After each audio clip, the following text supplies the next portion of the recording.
Olá, sejam bem-vindos ao vídeo sobre o banco de dados PRIDE. Eu me chamo Raíssa e faço doutorado no programa de pós-graduação em Biologia Computacional e Sistemas do IOC.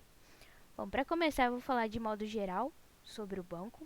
A sigla PRIDE significa Proteomics Identification, que é a identificação de proteômica, e esse banco de dados ele abriga um repositório de dados sobre espectrometria de massa, mais especificamente dados proteômicos. Então, por fazer a deposição direta de dados experimentais, é considerado aí um banco de dados primário. Dentre os objetivos descritos no artigo desse banco de dados, dentre eles podemos citar, a apoiar a deposição de dados de experimentos de proteômica e realizar a curadoria tanto automática quanto manual, implementar controles de qualidade, promover e facilitar a utilização desses dados, disseminando assim dados de alta qualidade. Esse banco ele foi criado em 2004, numa iniciativa do Instituto Europeu de Bioinformática, o EMBL. É o mesmo instituto responsável por bancos como o MGNIF, Immunopolimorphism Database, entre outros que serão falados nessa disciplina por outros alunos. Como eu falei, um dos objetivos já nos diz um fato importante sobre esse banco, que é em relação à curadoria. Então, a curadoria é esse processo onde o cientista faz a deposição dos dados experimentais e um time de curadores revisa esses dados, checa os processos e então é publicado por fim aí no banco de dados PRIDE. Além disso, é impossível deixar de falar, quando se trata de PRIDE, da iniciativa Global Proteomic Exchange, que é um consórcio onde o PRIDE é um membro principal e um dos fundadores.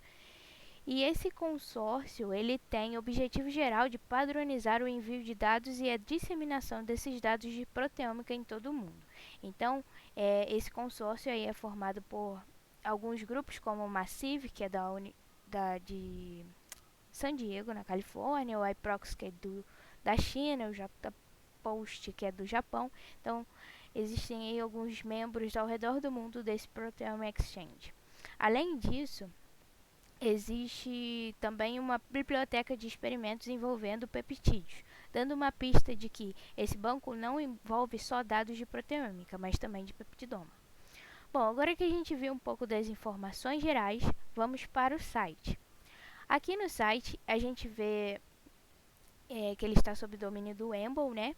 Logo de cara temos a barra de pesquisa. Repare que nessa barra de pesquisa ela será feita aqui consultando o PRIDE Archive, nesse primeiro momento. Caso você queira buscar pelo PRIDE Peptidome, você clica nessa parte. Aqui ele te dá alguns exemplos de como realizar essa busca. Logo mais eu vou mostrar um pouco do exemplo de busca, como pode ser feito. Aqui embaixo temos alguns dados em gráficos sobre os dados armazenados nesse banco de dados. Então, ele separa aqui primeiro em categorias. A gente vai ver que durante a pesquisa também é possível consultar essas categorias, desde categorias envolvendo somente Homo sapiens, organismos específicos, doenças específicas. Então ele tem essas categorização, né? Aqui vemos um pouco da publicação desses dados. Interessante aqui que ele começou em 2004, no ano da fundação, e a gente vê um decaimento considerável entre 2020 e 2021. Acredito que seja justamente por causa da pandemia e a descontinuidade então de experimentos de espectrometria de massa por conta da pandemia.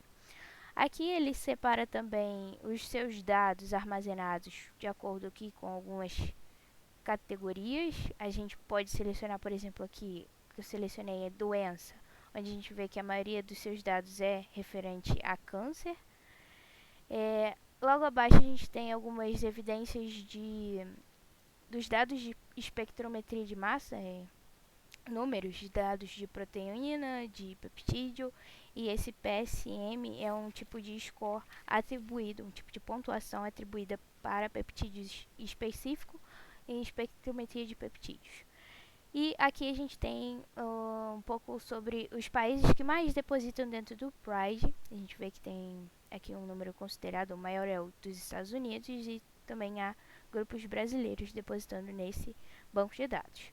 Voltando ao home, né, a página principal, a gente tem logo abaixo desses gráficos um pouco sobre como submeter os seus dados no Pride. Ele te dá um passo a passo aqui com pouca descrição, mas para saber mais sobre essa parte de submissão, você pode fazer o download da ferramenta de submissão e ele te dá algumas informações no próprio site. Então, aqui em ferramentas, você pode saber mais sobre a ferramenta de submissão, onde ele te dá um passo a passo. A ferramenta se chama justamente o nome do consórcio, Proteome Exchange. E ele te dá um passo a passo com prints de cada parte, como um tutorial mesmo, bem descrito para você fazer a deposição de seus dados. Além disso, você pode consultar aqui em documentos como submeter no Pride. Nesse documento há uma descrição de um passo a passo também, mas de forma mais geral. Importante ressaltar que é preciso se registrar para ser um usuário Pride, né, para você submeter os seus dados no Pride. E além disso, de você poder fazer a submissão, você pode consultar aqui no sobre um pouco do tutorial envolvendo essa parte de submissão. Aqui, ó. Ele tem um artigo falando sobre essa parte de submissão, também te dá aquela visão geral de como submeter, um pouco do passo a passo. Se tiver um pouco mais de dúvida em relação ao site como um todo, é possível acessar aqui novamente, né, onde eu estou no sobre, no about, e aqui logo abaixo do artigo tutorial a gente tem um tutorial online do próprio site, onde foi até da onde eu tirei alguns esquemas que eu coloquei naquela apresentação que vocês viram há pouco. Então ele explica parte por parte do site do Pride, bem organizado. Vamos ver um pouco do Pride na prática? Então, primeiro consultando o Pride Archive. Aqui, como exemplo, eu vou usar um tipo de proteína que eu trabalho. Então, você pode... você busca por termos como palavras-chave. É como uma busca padrão mesmo. Então, ele vai retornar pesquisas que contenham essa palavra-chave. O interessante aqui é que nessa parte de pesquisa você pode adicionar alguns tipos de filtros, algumas modificações adicionais na sua pesquisa. Você pode filtrar, por exemplo, por doença, por organismo e por países, caso você conheça algum pesquisador que seja referência na área e conheça o seu país de origem. Então, vamos usar aqui como exemplo o organismo. Então, eu quero o organismo e aí ele vai te dar nessa segunda parte os organismos que ele tem dentro do seu banco de dados. Aqui é só uma crítica, mas não tão relevante, é que ele poderia ter colocado de forma ordem alfabética, mas nada que você não possa digitar e procurar. Então, por exemplo, eu vou usar aqui o Trypanosoma brucei. Repare que aqui não modificou nada, porque essa primeira busca foi feita só usando essa palavra transferase. Para você adicionar esse termo de busca mais refinado, de acordo com o organismo, você precisa clicar novamente em Search. Aí depois de pesquisar, ele vai grifar aqui as palavras que ele usou, a palavra-chave referente à sua de entrada, e é só consultar esses projetos. Então vamos consultar o primeiro, só para exemplificar.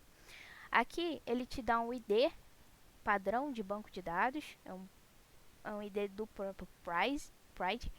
E aqui embaixo ele te dá o título desse experimento, um pouco da descrição, os contatos para você realizar o contato com os pesquisadores que realizaram esse experimento. Atenção aqui para a data de submissão, a gente vê que foi no mês de abril que foi submetido desse ano e publicado no mês de maio desse ano. Então, mês passado foi publicado esse dado, mostrando aí que ele está sempre em constante atualização.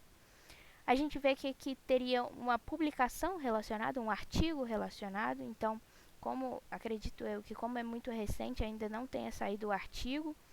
Então, a gente vê outro quesito importante que para deposição dos seus dados no banco de dados Pride, você não precisa necessariamente de uma publicação. Você só precisa passar pelo crivo dos curadores para então a submissão. Mas você não precisa necessariamente de um artigo atrelado a esse experimento. Então, abaixo dessa publicação, a gente tem os arquivos do projeto, onde você pode fazer o download. A gente tem aqui os tipos, os tamanhos. Caso você queira fazer o download de todos esses arquivos ao mesmo tempo, é só clicar aqui. Caso queira separadamente, é só clicar em cada um desses arquivos. E caso queira buscar algum arquivo, também tem uma barra de pesquisa. Aqui ao lado ele mostra um pouco dos estudos relacionados a esse experimento que você encontrou e um pouco das propriedades aqui envolvendo os principais tópicos desse experimento. Então, o organismo, as modificações, a gente vê que tem modificação nos resíduos e o instrumento usado na parte de espectrometria. Então, essa é um pouco da parte do PRIDE Archive. Sobre o PRIDE Peptidome, é só clicar aqui para fazer a busca. E a gente tem uma outra barra de pesquisa. Agora a gente utiliza ou a sequência do peptídeo ou o USI. O USI, caso você queira saber o que é só clicar aqui, que nada mais é que um identificador padrão para resultados de espectrometria de peptídeo em particular. Então, você vê que tem um padrão para a nomeação desse arquivo. Aí vai conter alguns dados sobre o experimento. Então, você pode usar ou o SI para buscar ou a sequência do peptídeo. Então, se eu usar o SI, você vai ver que tem um nome bem maior do que, no caso, o peptídeo em si, porque já é um nome mais detalhado com alguns tipos de especificações. E se você buscar pela sequência do peptídeo, também encontra resultados. Aí ele mostra aqui uma série de dados desses peptídeos, inclusive o projeto novamente. Então, aqui no projeto a gente tem aqueles mesmos dados, né? O ID, um pouco do experimento. Esse aqui já tem a publicação relacionada, então a gente tem acesso ao artigo e os arquivos para download. Então, o PRIDE nada mais é que um banco de dados onde você deposita os dados de experimentos envolvendo espectrometria de massa, proteômica e peptidômica. Então é isso, muito obrigado pela atenção e até a próxima.